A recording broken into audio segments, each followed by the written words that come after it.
Okay, welcome back to Physical Science Online. Today we are going to go over our Thinking Like a Scientist notes. This is BP2 for this year. This is stuff that we've kind of covered all year long, but maybe haven't focused in on, haven't given formatives or summatives on it. And yet, if we're being real honest, this is the stuff that you can take with you to your future classes, to other classes, and to the ACT and college and stuff like that.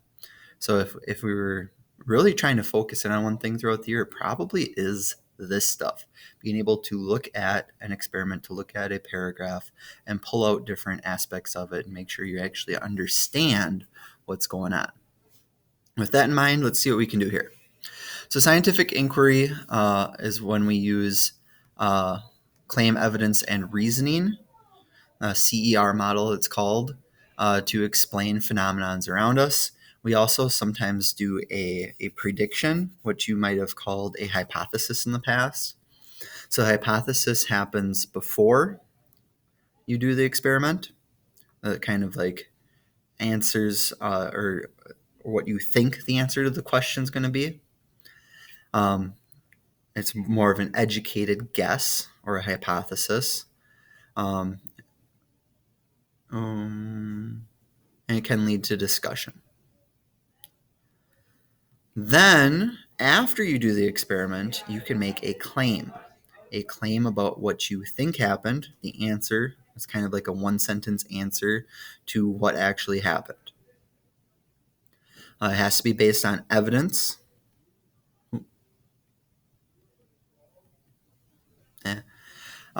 It has to be based on evidence, so it has to be based, like I said, on what truly happened. You can't just make up data for a claim. And the claim can be the same as your hypothesis, or it can be completely different. If you're setting up a good experiment, it also has an independent and dependent variable. The independent variable is what you changed or what you controlled or your input. That's how I like to say it. And then the dependent variable is what you measured or the outcome or what was affected by your independent variable. Depends on the independent. That's another way to say it. Evidence, this is the data. I mentioned that earlier. Your claim has to be based on evidence. And then reasoning, we leave the reasoning up a little bit to later classes or to stuff that we already know. But reasoning is basically why. So if claim is what happened, claim uses the evidence to say what happened, then the reasoning is to be able to say the why, like, hey, it boiled because of the extra heat caused breaking the bonds if we go way back to states of matter. That'd be an example. Procedures, control groups. Control groups is a group that you don't do anything to, so you can see if your independent variable is actually affecting it or if it's something that would naturally occur. You want as many trials as possible. It's not even a bad thing in science to have thousands and thousands and thousands of trials. In class, we typically ask you to do at least 3 trials. And then you have your constants. Those are things that you don't change or things that you keep the same, like the room temperature might have been the same for each trial. The more constants you have, the more reliable your data can be that it was only your independent variable that was affecting the outcome. Scientific error is something that we always want to think of. What could have went wrong? Where could we have asked the wrong question? Did we have the wrong setup? Did we make a mistake in carrying out the experiment? Or even did we interpret it incorrectly? Those are all places that we can go wrong in an experiment. So just always have those in the back of your brain. Human error. Humans are horrible at measuring stuff.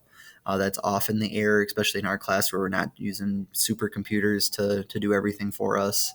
Often is human error, makes a mistake, not using the right equipment, making a wrong connection, stuff like that. Trying to get this done in one video. And then we can always display our evidence using tables and graphs. There's kind of a reminder. You can always pause this if I'm going too fast of what a good graph is. We already covered that in class. So there you go. I got it all done in one video for once.